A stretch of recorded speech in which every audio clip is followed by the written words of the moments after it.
தேசிய இன விடுதலை களத்தில் தன்னுயிர் இந்த மாவீரர்களுக்கு வீர வணக்கத்தை செலுத்தி அரியலூர் மாவட்டம் செந்துறையில் நடைபெற்று கொண்டிருக்கின்ற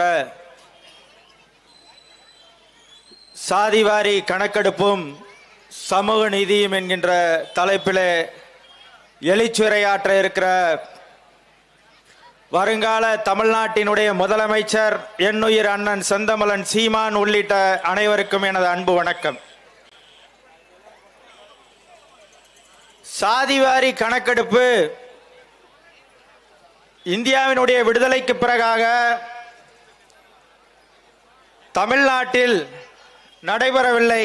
அதை நடத்த வேண்டும் என்பதற்காகத்தான் தொடர்ச்சியாக பொதுக்கூட்டங்களை, மாபெரும் ஆர்ப்பாட்டங்களை இந்த மண்ணிலே நாம் தமிழர் கட்சி தொடங்கி நடத்தி கொண்டிருக்கிறது.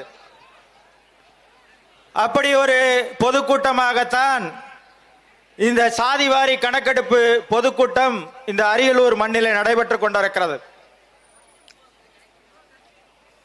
ஒவ்வொரு 10 ஆண்டுகளுக்கு ஒரு முறையும் ஷெட்யூல்டு காஸ்ட், அதாவது பட்டியலில் இருக்கிற அட்டவணைப்படுத்தப்பட்ட சாதிகளாக இருக்கிற ஷெட்யூல்டு காஸ்டுக்கு மட்டும் கணக்கெடுப்பு நடத்தப்படுகிறது ஒவ்வொரு 10 ஆண்டுகளுக்கு ஒரு முறையும்.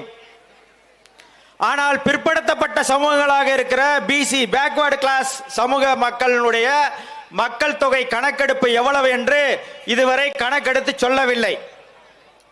2011 கணக்கெடுப்பின்படி தமிழ்நாட்டில் ஷெட்யூல்டு காஸ்ட், அதாவது அட்டவணைப்படுத்தப்பட்ட சாதிகளில் பறையர்கள், பல்லர்கள், இப்படி என்னென்ன சாதிகள் இருக்கிறார்களோ, அருந்ததியர்கள் என்று அந்த சாதிகளில் எல்லாம் கணக்கிடப்பட்டு வெளியிடப்பட்டது. அந்த அளவு 1,63,00,000 பேர் ஷெட்யூல் காஸ்ட் தமிழ்நாட்டிலே வாழ்கிறார்கள். அந்த 1,63,00,000 பேரில் அதிகமாக இருக்கிறது யார் என்று பார்த்தால் பறையர்கள்.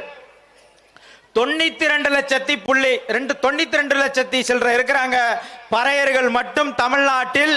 2011 கணக்கெடுப்பு படி வரைக்கும் இப்ப 1 கோடிக்கு மேல போயிருப்பாங்க. இதுல என்ன சொல்றாங்கன்னா 1,20,00,000 பேரு பறையர்கள், தேவேந்திர குல வேளாளர்கள், அருந்ததியர்கள் என்று இந்த 3 சமூகம் மட்டும் 1,20,00,000 மேல இருக்கிறாங்க. எப்பனா இப்ப இல்ல, முன்னாடி. அதாவது 1,60,00,000 பேர் இருக்கிறாங்க. அதே ஷெட்யூல் காஸ்ட்ல வெறும் 70 பேர் உள்ள சாதி இருக்குது, 5,000 பேர் உள்ள சாதி இருக்கிறது, 10,000 பேர் உள்ள சாதி இருக்கிறது, 20,000 பேர் உள்ள சாதி இருக்கிறது. அதுபோல பிற்படுத்தப்பட்ட சமூகங்களில் எந்தெந்த சமூகம் எவ்வளவு வாழ்கிறது, குறிப்பா வன்னியர்கள் எவ்வளவு இருக்கணும்னு எங்க ஐயா ராமதாஸ் அவர்கள் தொடர்ச்சியாக கோரிக்கை வைத்துக் கொண்டிருக்கிறார்.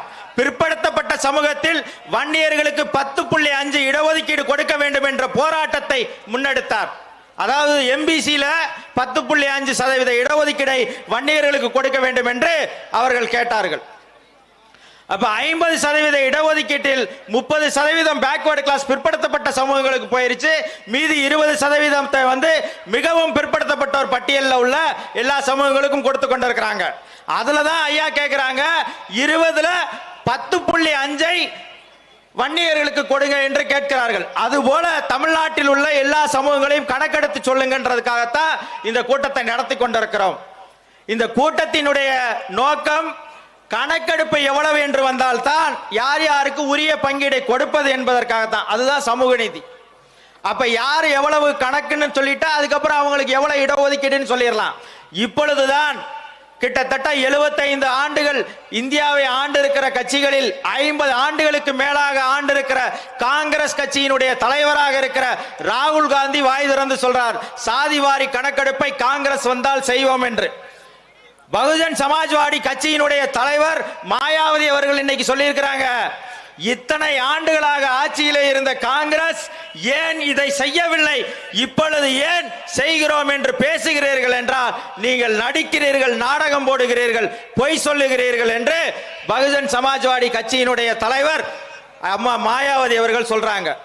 அதுபோல கணக்கெடுப்பு எவ்வளவு என்று தெரிந்தால்தான் அவர்களுக்கான உரிய பங்கீடை கொடுக்க வேண்டும் முடியும் என்பதை சொல்லி விடைபெறுகிறேன். நன்றி, வணக்கம்.